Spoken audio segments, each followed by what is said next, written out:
I've scoured the world for the most interesting bike trails. Some of them can make your head spin. Just saying. In 1995, the Yungas Road in Bolivia was officially chosen as the most dangerous road in the world. Tragic events had been happening to both pedestrians and cyclists who dared to set their foot on it. Imagine a 43-mile-long single-track road. Now add 2,000 feet of cliff drops at every turn and no guardrail. Combine this with heavy rains during the monsoon season. Keep in mind, there's a risk of rock falls in the summer season too. Lastly, add the fact that the road doesn't get any wider than 10 feet. Congrats! You've got one dangerous road for mountain bikers. The Yungas Road used to be the only way to go from Coroico to La Paz. In 2009, the authorities constructed a new road on a mountain close by. The highway has 2 lanes and is well maintained. So today, only local workers and backpackers use the Yungas Road instead of the highway. After 20 years of renovation, it's assumed that the trail has gotten safer these days. Fingers crossed if you decide to be one of those cyclists who want to try it out. There's a place where you can cycle through the water. I'm talking about Boekrijk Pond in Belgium. The cycle path is 3 miles long. It takes you all the way from one shore to the other. In the middle, the water comes at eye level on both sides. You can even touch it if you want. Plus, swans and some other animals accompany you on your journey. The track is 9 feet wide and open to walkers and joggers. The next one on my list is the White Line Trail. It's one of the most dangerous off-road bike tracks in the world. The trail is in Arizona, USA. A short glimpse of this trail may be enough to give chills to some people. Oh my lord! Even pro mountain biker Michael Kolbeck, who has 15 years of experience, described riding on the White Line Trail as one of the scariest things he's ever done. Before this journey, he walked down the route and explored the area. He saw that the path was covered with sandstone and located at the edge of red rock cliffs. Even the slightest wobble posed a tremendous risk. After exploring the area, Kolbeck let some air out of his bike tires to get some more rolling resistance and grip on the ground. He spent a few days trying to decide if he should make this bike ride or not. Eventually, he decided he had enough mental strength and physical skills to do it. And he did make it. His key to success was not looking at the terrifying surroundings or thinking about the potential dangers, and just focusing on the path itself. He advised inexperienced riders not to try this trail, as it's not everyone's cup of tea. The next one is called Epic Ride among cyclists. You need to follow a 748-mile trek from Sweden to Norway, pass through the Arctic Circle, and get back in just 90 hours. Midnight Sun Randonnée, a 754-mile cycling event, brought together 80 cyclists from 13 different countries in Umeå, Sweden. It's not like cycling on the edge of a cliff type of thing, but the ride has its own challenges too. For starters, it involves mountains.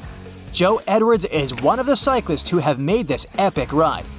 He says they literally cycle pretty much 24 hours straight. The only time the participants are off their bikes is when they check the route and grab a bite. They don't sleep much either. He added that if he hadn't had enough water and food, he would have been in trouble. The Midnight Sun was Edwards' 5th 745-mile-long randonnée. Randonnée is a long-distance bike ride. Cyclists attempt to ride along a certain route and complete the course within a time limit. Would you be up for it? You can get the next rush of adrenaline in Scotland. The Keelan Ridgeline is a 5-mile-long trail located near the Isle of Skye. This one is a pro line too. It's located at more than 3,000 feet above sea level. The mountains have humid and windy weather, which is different from the weather of the rest of the island. It's also 4 to 5 degrees colder on the summits than at sea level. Yet, the weather itself can also be very unpredictable. So it's advised never to assume it'll remain the same from the time you begin your trip to the end of your journey. To take this route, you need to have cycling and hiking kits and special skills. You can ride through treetops following the Trail of Bosland. The trail is located in Limburg, Belgium. People refer to the path as cycling through the trees. It isn't a coincidence that the path got this name. It's located in the largest interrupted forest in Flanders. The trail goes through a dense forest canopy 32 feet above the ground. The path is there to encourage cyclists to connect with nature. This might be a good fit for nature lovers who don't seek a heart-pounding journey. A Via Ferrata of the Dolomites is for those mountain bikers who are always looking out for the next challenge, trying to push themselves beyond their limits. Even hikers secure themselves to the hills there. Otherwise, they might feel dizzy and fall down. Oh my God. Harold Philippe became a legend for making his first ascent of a fixed-rope climbing route on a mountain bike. Christoph Thorensen filmed the bike ride in the Brenta Dolomites. The cyclist made impossible rides on different terrains, like the highest sand dune in the world or around a volcano at the height of around 20,000 feet. He says that these projects are his missions and claims that he likes to ride in unusual and challenging places. Auckland, located on New Zealand's North Island, has built a bicycle skyway above the city's busy arterial roads. It's a safe way for people to reach the city center. Then the skyway gets connected with the existing cycle network. No need to worry about traffic. Compared to the trails for pro mountain bikers, this skyway is like a peaceful walk in the park. The cliffs of Moher Trail in Ireland is more like a cliff ledge than a bike trail.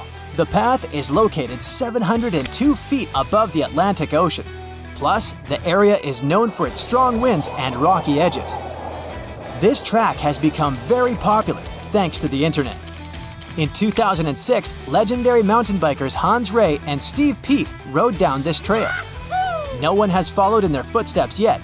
A small error can throw a biker directly into the ocean.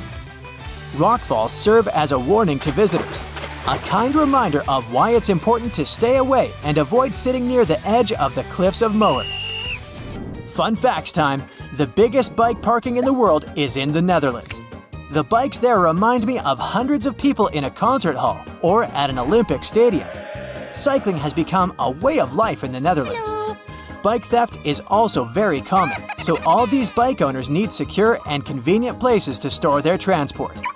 In Utrecht, for instance, 43% of all trips are made by bike. So the city has built a parking lot with the capacity to store more than 12,500 bikes. It has indoor ramps for easy access. Plus, there's a digital system to direct riders to empty spaces.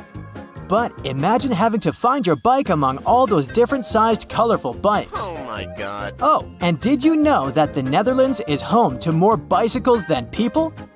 There are over 22 million bicycles and only 18 million residents. Nice. Comment below if you're adding these bike-related places to your vacation or bucket list. That's it for today. So hey, if you pacified your curiosity, then give the video a like and share it with your friends. Or if you want more, just click on these videos and stay on the bright side.